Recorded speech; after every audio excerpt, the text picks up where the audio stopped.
बिल्कुल सेटल है सर, वो भी डंकी लगा के गया था सर। अच्छा, वो भी डंकी लगा के गया है। ठीक है, उसे स्विट्जरलैंड ने उसको नेशनैलिटी भी दी हुई और उसके 6 साल हो गए सर। शादी भी कर ली जी बिल्कुल। ये तो यार आप फिर नौजवानों को कुछ और ही रास्ता बता रहे हैं। अस्सलाम वालेकुम नाजरीन, आप देख रहे हैं जीवन पाकिस्तान में, आपका होस्ट पीर बख्श अलवी।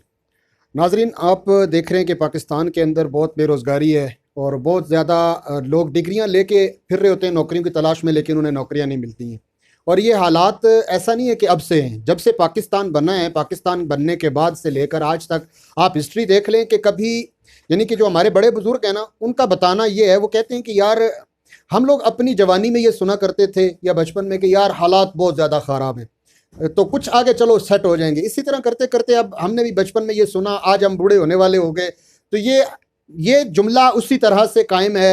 महंगाई बढ़ रही है, सब कुछ, आबादी भी बढ़ रही है, आबादी बढ़ने के साथ साथ बेरोज़गारी ज़्यादा हो रही है और हालात बहुत ख़राब हैं। ये जुमला वहीं का वहीं खड़ा हुआ है। और इसी तरह से कुछ मिसालें हमें मिलती हैं कि मुआशी हालात को दुरुस्त करने के लिए लोग बाहर का रुख करते हैं ना, दूसरे कंट्रीज़ जहाँ पर कुछ अच्छा कमाएं और अच्छा कमा के अपने मुआशी हालात को दुरुस्त कर लें। तो उसके लिए हर बंदा इतनी ज़्यादा अफोर्डेबल नहीं होता है कि वो पैसे लगा के बाहर जा सके। तो इसके लिए कुछ लोग जो होते हैं वो ऐसा गैर कानूनी रास्ता कह लें आप उसको, या छुप के जाने का रास्ता, जिसको डंकी के लफ्ज़ में यूज़ किया जाता है ना, कि लोग डंकी लगा के बाहर जाते हैं। तो इसी तरह से जवान से मुलाकात हुई हमारी कि ये भी डंकी लगा के किसी मुल्क में गए हुए थे। तो इनसे हम मिलते हैं और इनसे पूछते हैं कि अगर कोई बंदा डंकी लगा के जाता है तो कितनी ज़्यादा मुश्किलात का उसको सामना करना पड़ता है और कि बहुत परेशानियों से गुजरने के बाद फिर वहाँ पर वो पहुँचता है, और वहाँ पर पहुँचने के बाद जब वो बंदा वहाँ पहुँच जाता है तो उसकी ज़िंदगी वहाँ पर कितनी मुश्किल होती है। ये सारी चीज़ें इनसे जानते हैं और इनसे मुलाकात करते हैं, आपको मिलवाते हैं। अस्सलाम वालेकुम। वालेकुम सलाम।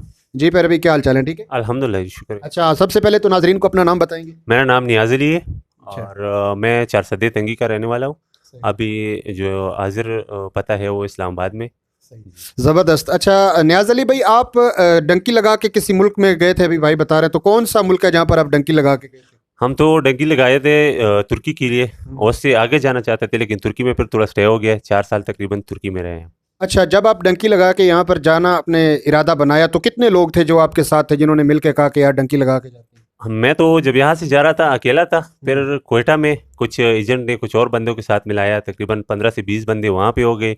अच्छा, मैं आपको टोकूं, यानी कि आप डंकी लगा के जा रहे हैं फिर भी आप किसी एजेंट के थ्रू जा रहे थे? हाँ बिल्कुल जी बिल्कुल, एजेंट के थ्रू जा रहे हैं। यानी कि एजेंट ये काम करते हैं, वो लोगों को डंकी लगा के बाहर भेजते हैं? बिल्कुल सर, बिल्कुल ऐसे ही है। एजेंट जहरी सी बात है, फिर एजेंट ने आपसे पेमेंट भी ली हो? बिल्कुल पेमेंट ली हुई सर। तो कितनी पेमेंट, अगर नॉर्मल आप जाते तुर्की में तो कितनी पेमेंट लगती है, और जब एजेंट ने आपको भेजा तो उसने कितने पैसे लिए थे तकरीबन? ये तो सर 2016 की बात है। और उस टाइम एजेंट ने हमसे यहाँ से कोयटा से ईरान क्रॉस करके तुर्की तक, इस्तांबुल तक जो है ना 1.5 लाख रुपए उसने लिया था। तकरीबन 20-25 हज़ार हमारा रास्ते में खर्चा हुआ था और 1.5 लाख रुपए जो है ना उसने लिया था एजेंट यानी कि ने। तुर्की इस्तांबुल, पाकिस्तान से लेके तुर्की इस्तांबुल तक आपका जो अपना खर्चा हुआ था रास्ते में वो 25,000 रुपये हुआ था, और इसके अलावा 1.5 लाख रुपए आपने एजेंट को दिए? जी बिल्कुल, इसके अलावा 1.5 लाख रुपए एजेंट को। नॉर्मली जो आप जाते हैं तो कितना खर्चा होता है तुर्की जाने का? मतलब जैसे क्या हवाई, मतलब नॉर्मली बगैर आप डंकी लगाए आप जाएं तो वीज़ा लगवा के अगर कोई बंदा जाता है तो वीज़े के थ्रू बंदा जाए तो उसका कितना खर्चा आ जाता है? वीज़ा तो सर अगर मैं एक बात बताऊं तो ये लोग डंकी का रास्ता इसीलिए इख्तियार करते हैं कि ज़्यादा लोगों का वीज़ा लगता ही नहीं है। कोई जो एजेंसीज वाले होते हैं वो लगा के पासपोर्ट आप जमा करोगे, वो 5-6 महीने वो पड़ा होएगा, लेकिन वीज़ा आपका नहीं लगेगा। उसी तरह भी नॉर्मल जो है ना लग जाते हैं 3.5-4 लाख रुपए तक लग जाते हैं वीज़े के साथ। यानी कि नॉर्मली अगर कोई बंदा जाता है और उसका वीज़ा अव्वल तो लगना नहीं है, लगना ही लगना है तो 3.5-4 लाख रुपए खर्च होने हैं, उसके बाद वो बंदा जा सकता है। तो आप लोग कितने लोग थे जब एजेंट ने आपको बंदे मिलवा दिया, आप बता रहे थे, तो कितने लोग थे जब आप यहाँ से निकले हैं तो डंकी लगा के जाने के लिए एजेंट ने जो आपके साथ मिलाए थे? हम तो तकरीबन कोयटा से, जब कोयटा में हम दाखिल हो गए तो वहाँ पर तकरीबन 20 बंदे हम उधर हो गए, और फिर वहाँ से एक बस में हमें बिठाया है और बस के थ्रू हमें लेके गए थप्तान बॉर्डर जो ईरान के साथ आते हैं, वहाँ पर लेके गए। और वहाँ पर जो हमें वहाँ उतार, एक रात एक दिन का सफ़र था वो उधर तक। जब हम उधर उस गाँव में पहुँचे तो उस गांव में एक खाली घर था, उसमें हमें अंदर करवाया पुलिस वालों से छुपा के। तो वहाँ पर हम तकरीबन 70 से 80 तक बंदे हो गए वहाँ पर। यहाँ से जब निकले तो 20 लोग थे आप, वहां पर जहां पर आपको ताफ्तान बॉर्डर पे उन्होंने एक मकान के अंदर छुपाया, वहां तकरीबन 70-80 लोग हो गए थे आप। बिल्कुल बिल्कुल ऐसे ही। उसमें अफगानी भी थे, फारसीवान लोग भी थे, हमारे पाकिस्तानी भी थे, और पंजाबी भी थे, कश्मीरी भी थे, बहुत सारे लोग थे। तकरीबन 80 तक बंदे हम उधर तक पहुंच गए। जब तप्तान एंड ईरान के बॉर्डर तक हम पहुंच रहे थे तो 80 तक बंदे हम पूरे हो गए थे। अच्छा, बॉर्डर के बाद फिर उन्होंने आपको पैदल के रास्ते पे निकाल दिया या वहां से आगे आपको गाड़ी के जरिए लेके गए थे? क्या तरीकाकार था उनके लिए? जो बॉर्डर का था वो हमें पैदल क्रॉस किया। शाम के वक्त हमको जो है ना चलने दिया वहाँ से, और रात रात को इन्होंने बॉर्डर क्रॉस करवाया। फिर तकरीबन 2-3 बजे थे कि हम बॉर्डर क्रॉस करके उस तरफ फिर गाड़ियाँ खड़ी थी जो पिकअप होती है डाटसन, उसी में 3-4 गाड़ियाँ खड़ी थी, उसी में सबको खड़ा करके बिठा के लेके गए आगे की तरफ। अच्छा, रात के टाइम, रात के किसी पहर आपको वहाँ से निकाला और पैदल आप लोगों ने बॉर्डर क्रॉस किया। तो उस बॉर्डर क्रॉस करने के दौरान खुदा न खास्ता अगर आपको कोई हुकूमती बंदा पकड़ लेता है या आपके ऊपर कोई अटैक हो जाता कि यार ये लोग बॉर्डर क्रॉस कर रहे हैं, तो क्या उसकी कोई उन्होंने कोई आपकी सिक्योरिटी दी थी कि ये आपको कोई नहीं पकड़ेगा, या उन्होंने कहा था कि ये आपकी अपनी जिम्मेदारी पर अगर आपको कोई गोली मारता है, कुछ भी करता है तो उसमें कुछ भी हो सकता है? बिल्कुल बिल्कुल, कोई सिक्योरिटी नहीं, कोई चीज़ नहीं, बस एजेंट लोग हैं। और यहाँ पर आपको बताएगा कि यार ऐसे है, वहाँ पर तो पाल ले फ्रूट है, ये है वो है, बहुत मज़े है, चलो वो अपने वो पैसे के लिए उस हिसाब से। और जब वो बंदा चल जाता है यहाँ से, तब उसको एहसास हो जाते हैं, पता चल जाता है कि यार ये तो बहुत मुश्किल है ना, क्योंकि वहाँ से चोर लुटेरे ईरान में भी अपने जो क्वेटा है, क्वेटा में भी बहुत चोर लुटेरे होते हैं। बस वो अल्लाह ताला बचाते हैं ऐसे थोड़ा बहुत, है ना। यानी कि आप जब यहाँ से निकलते हैं तो उस वक्त तो आप लोगों को बहुत सब्ज बाग दिखाए जाते हैं, लेकिन वहाँ पर आपकी कोई सिक्योरिटी नहीं। अगर खुदा न खास्ता कोई हादसा हो जाता है, किसी के साथ कोई डकैती वगैरह हो जाती है, तो वो तो किसी को एप्लीकेशन भी नहीं लिखवा सकता है वहाँ पर, क्योंकि वो तो खुद छुप के जा रहा होता है। बिल्कुल बिल्कुल ऐसे ही है। मैंने खुद देखे, खुद अपने आंखों से, जब मैं ईरान में एंटर हो गया हूँ तो एक तो मैं अकेला था अपनी जगह के, क्योंकि कोई यार दोस्त नहीं था, कोई पठान भी नहीं था मेरे साथ, ज्यादातर पारसीवान लोग थे मेरे साथ। तो वो जो है ना उनसे मैं कोई बात भी नहीं करता था। दरअसल मेरे से पानी का बोतल भी छुपा लेते थे। उधर ऐसे होते हैं कि आपको प्यास लगे तो कोई पानी भी नहीं देते आपको रास्ते में। तो खुद मैंने आंखों से देखे, लोगों की हड्डियां देखी हुई है मैंने, ये जगह पूरी उनकी हड्डियां पड़ी हुई थी। कोई गाड़ियां से गिरा हुआ, गाड़ी रुकता ही नहीं है, फिर बस चला जाते हैं उनसे। बहुत ईरान का बहुत मुश्किल हालात है सर, बहुत मुश्किल। तो मेरा तो सबको ये कहना है कि अगर हवाई का अपने लिए कुछ कर सकते हैं तो ठीक है, नहीं तो डंकी के रास्ता बिल्कुल नहीं इख्तियार करें। अच्छा, अगर जब वो डंकी के रास्ते से गए थे तो कितने दिनों में आप तुर्की पहुँच गए थे यहाँ से? हम तकरीबन 9 दिन में हमने तेहरान क्रॉस किया, तेहरान तक पहुंच गए। और उसके बाद जो है ना ये 5 दिन जो है ना ये फिर इस्तांबुल तक हमारा लगी। फिर तुर्की का बॉर्डर जो हमने क्रॉस किया, वहाँ से दो दिन, एक रात एक दिन का सफ़र था। फिर बस में बिठाया हमको, लेकिन उस टाइम बस का था। अभी मैं कुछ सुनता रहता हूँ ना, क्योंकि 4 साल तो मैं फिर उधर लगी है, फिर आया हूँ, कुछ यार दोस्त और भी आए, तो उनको अभी बहुत मुश्किलात होती है। अभी तुर्की के बॉर्डर पर अभी बहुत सख्ती है ना। अच्छा, उस वक्त मतलब ये था कि आप बस के ज़रिए जा सकते थे, तो अब क्या है, अब छुप छुपा के जाते हैं, पैदल जाते हैं, या जंगलों के रास्तों से? उधर क्या तरीकाकार हो? बिल्कुल, अभी जो तुर्की की साइड पे उस टाइम हम बस में, तुर्की के उधर वान शहर है, वो वान में हम एंटर किया, तो वहाँ से फिर हम बस में बैठ के आगे चले गए। और अभी जो है ना ऐसे चुप चुप के लेके जाते जंगलों के रास्ते से। एक वहाँ पर एक पहाड़ है, उसको माकू बोलते हैं, माकू पहाड़ है वो। उधर भी जो है ना बहुत वो पड़े होते हैं, बर्फ़ पड़ा होते हैं। तो कोई उसमें घुस जाते हैं, चला जाते हैं, ख़त्म हो जाते हैं। एजेंट कोई पीछे आपके नहीं आता है। आपको जो भी कोई मसला हो गया, आप उधर ही रह गए पीछे, बस आपके पीछे कोई नहीं आएगा, ना आर्मी वाला आएगा, ना पुलिस वाले आएगा। हाँ, कोई देख लेगा तो वो फायर भी कर सकते हैं ना। आपने बताया कि आप लोग जब यहाँ से निकले तो 80 लोग थे वहाँ पर ना, तो 80 लोगों में से कितने लोग ऐसे थे जो वहाँ पर आप लोग पहुँच गए थे? मतलब कितने लोग रास्ते में मर मरा गए, या उनके साथ कोई हादसा हो गया, या किसी वजह से पीछे आ गए, ना जा सके? तो कितने लोग आप लोग वहाँ पर पहुँचे थे? यार जब हम यहाँ से तेहरान पहुँच गए तो तेहरान में कुछ बंदे हमारे से अलग हो गए, क्योंकि वो एक और एजेंट के बंदे थे और हम किसी और एजेंट के बंदे थे ना। तो तकरीबन हम जब तुर्की के बॉर्डर पे पहुँचे तो उस टाइम तक हम में से तकरीबन 40 से 45 तक बंदे हम उधर थे, मौजूद थे। इसमें किसी का रास्ते में पैर शैर भी ज़ख्मी हो गए बहुत, जो है ना, कोई एजेंट के उधर रह गए तेहरान में। तो तकरीबन 40-45 बंदे हम उधर पहुंच गए तुर्की के बॉर्डर पर, एंड है उधर का। तो फिर हमें वान शहर में एंट्री थी, जो तुर्की का बॉर्डर हमने क्रॉस करना था। तो वहाँ पर एक बक्सा गाड़ी आया है, तो उसमें हमने दौड़ लगाई, औरतें भी थी साथ में, बच्चे भी थी वो छोटे छोटे।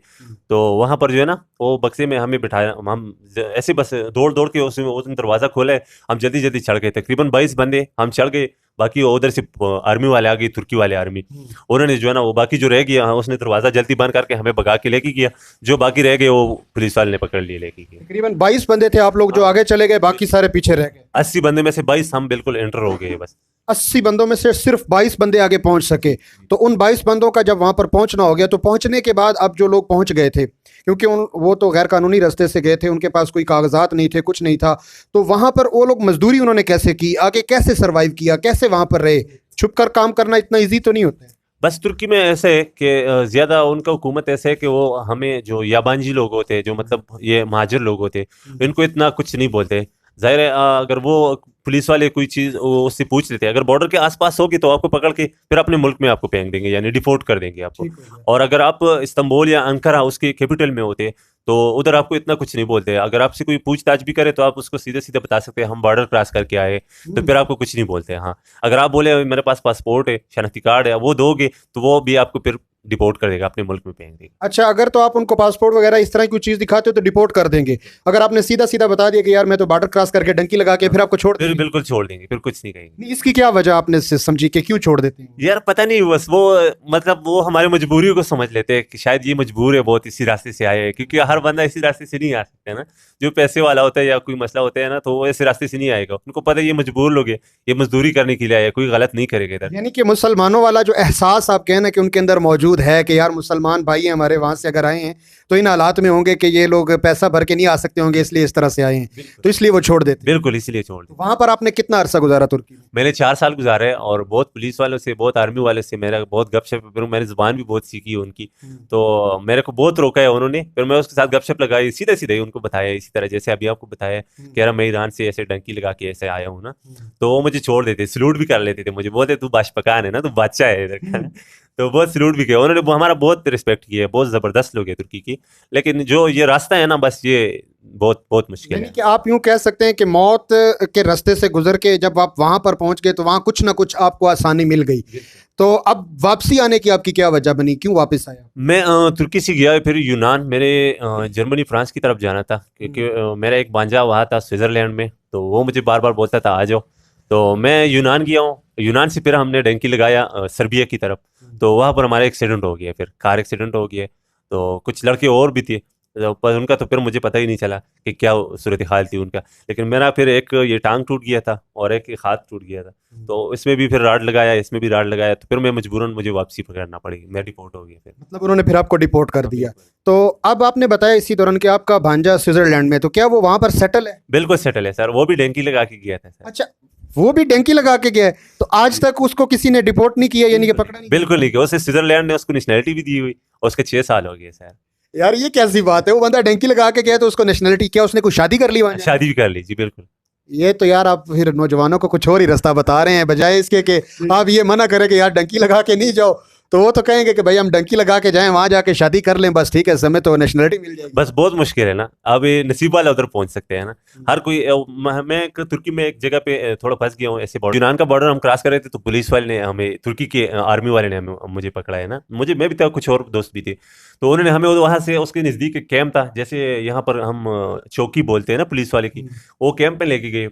तो वहाँ पर उन्होंने एक पूछताछ की, फिर हमारे पाकिस्तानी वो आया, एक एम्बेसडर थी ना, एम्बेसडर थी, वो लड़की थी, वो आ गई ना।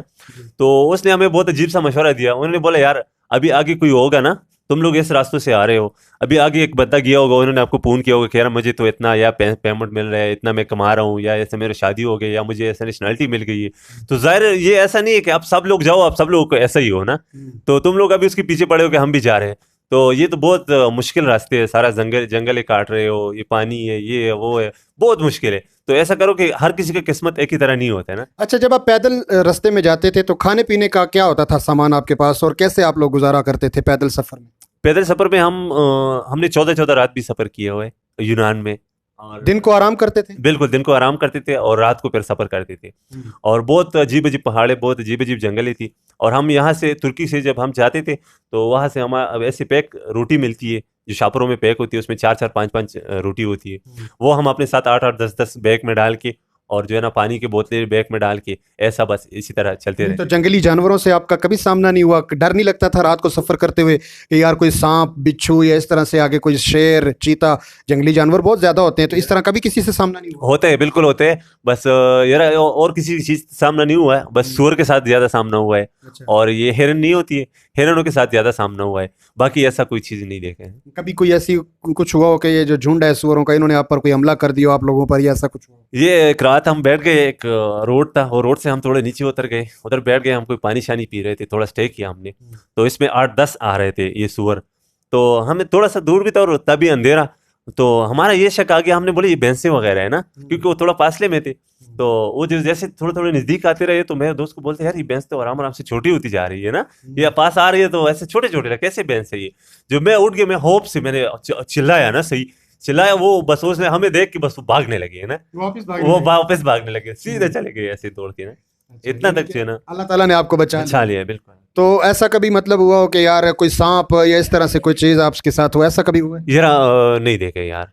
अच्छा, जब आप पैदल चलते थे रास्ते, तो कोई ऐसा आप लोगों के साथ लीड करने वाला बंदा होता था या कोई नक्शा होता था? किस तरह से आपको पता होता था कि यार इस रास्ते से जाना है हमने? एक तो एजेंट होते थे, एजेंटों के साथ भी हम बहुत निकले, उनके अपने फिर उसको यूएलजी बोलते हैं ना, यानी रास्ता उसको पता होता है, एजेंट के बंदे होते हैं, ठीक है। वो हमें लेके जाते थे।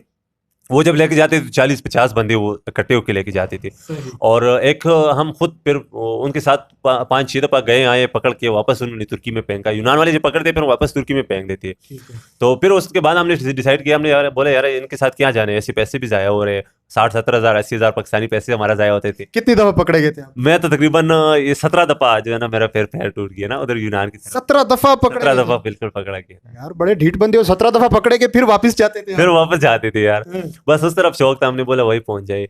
क्योंकि ये पीछे जब ये ईरान का रास्ते को देखते थे ना, हमने बोले इतना सख्ती से आए हो यार, अभी तो पहुंचना चाहिए ना। ईरान बहुत सख्त मुल्क है सर, अच्छा। बहुत सख्त मुल्क है। यानी कि कवानीन के हवाले से। बिल्कुल बिल्कुल। उसमें चोर लुटेरे भी बहुत है, उनकी पुलिस भी बहुत सख्त है, और उनको पता चल जाए पाकिस्तानी है तो वो तो फिर वो और भी गुस्सा हो जाते हैं, पता नहीं हमने क्या उसके साथ गलत किया है ना। यार इससे बड़ा आपने क्या गलत करना है कि उनका ईरान का तो वीज़ा भी बहुत सस्ता है ना, मेरे इल्म में है कि शायद 3500 के लगभग इस तरह करके उनका वीज़ा है। तो आप एक बिल्कुल मतलब सस्ता वीज़ा वो आपको दे रहे हैं, तो उसके बावजूद जब आप डंकी लगा के जाएंगे तो सख्ती करना उनका बनता है। बिल्कुल बिल्कुल सही बात है, ये बात भी सही है, हकीकत है। हाँ। तो इसके अलावा आप डंकी लगा के जाने के शौकीन लोग हैं, उनको आप क्या पैगाम देना चाहेंगे? क्योंकि आपने तो बीच में कुछ ऐसी बातें भी मतलब दरमियान में ऐसी बातें भी कुछ आपने कर दी हैं ना, जिनसे मेरे ख्याल में शायद अगर बंदा कहे ना, मेरे जैसा कोई नौजवान जो बंदा मतलब शौकीन हो बाहर जाने का, तो मुझे भी मेरा भी दिल कर रहा है आपकी बात सुन के कि यार बाहर जाए बंदा, उधर बंदा नेशनलिटी मिल जाएगी उधर, मतलब इन मुश्किलात से गुजर के जाएगा तो कुछ मिल जाएगा। तो इस तरह से आप क्या कहना चाहेंगे, क्या ऐसा करना चाहिए, नहीं करना चाहिए, या क्या होना चाहिए? जरा नहीं करना चाहिए। उस टाइम तो 2016 की बात थी, उस टाइम मैं तो कह रहा हूँ कि जो मैं भी गया था उस टाइम, तो मेरा दिल कह रहा है कि उस टाइम बहुत नॉर्मल था। अभी जो हालात है ना, कोई कोई दोस्त मेरे साथ रब्ता कर लेते, पर अभी बहुत मुश्किल है, बहुत मुश्किल। यानी बस अपने आप से दिल सब्र करना है ना, जाना है तो हाँ, अब जरूर ये सोचेगा कि यार मौत भी आ सकती है और बचना ये सब अल्लाह के हाथ में, लेकिन बहुत मुश्किल है। यानी कि खुद को आप हलाकत पे पेश करते हैं अगर आप वहाँ पर डंकी पे जाते हैं, तो ये तो अल्लाह ताला ने मना किया। तो आप जब यहाँ से गए तो शादी हुई थी आपकी, या बाद में आके की है, या अभी तक शादी नहीं की है? नहीं जी, पहले नहीं हुई थी, और जब यहाँ आया हूँ अभी साल हो गया मेरा शादी हुआ है। अच्छा, तो अभी तो शादी हो गया, तो अभी फिर शादी के बाद जाने का कोई है मूड? यार जाने का मूड है, अगर कोई हवाई मिल जाएगा तो इंशाल्लाह जाऊंगा। ऐसे डंकी के तो साथ तो बिल्कुल नहीं यानी जाऊंगा, कि कानूनी रास्ते से आप जाने का? कानूनी, बिल्कुल कानूनी रास्ते से सही।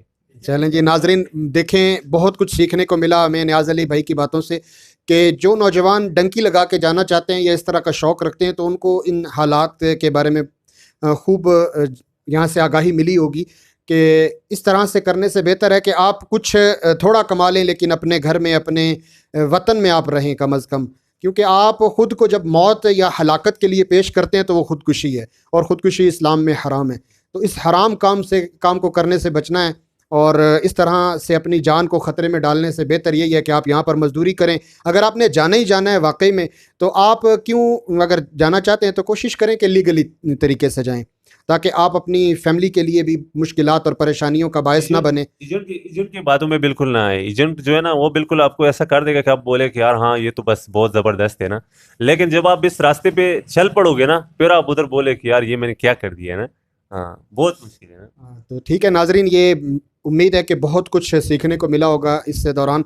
तो अब वीडियो को यहीं मुकम्मल करते हैं। मज़ीद इस तरह की वीडियोस देखने के लिए चैनल को सब्सक्राइब कर दीजिएगा, वीडियो को लाइक कीजिएगा, और कमेंट्स में बताइएगा कि डंकी लगाने वाले हालात जो हैं आपको कैसे लगे। और इस तरह से मज़ीद वीडियोस देखने के लिए आप देखते रहिए जीवन पाकिस्तान। मिलते हैं नेक्स्ट वीडियो में, तब तक के लिए अल्लाह हाफ़िज़।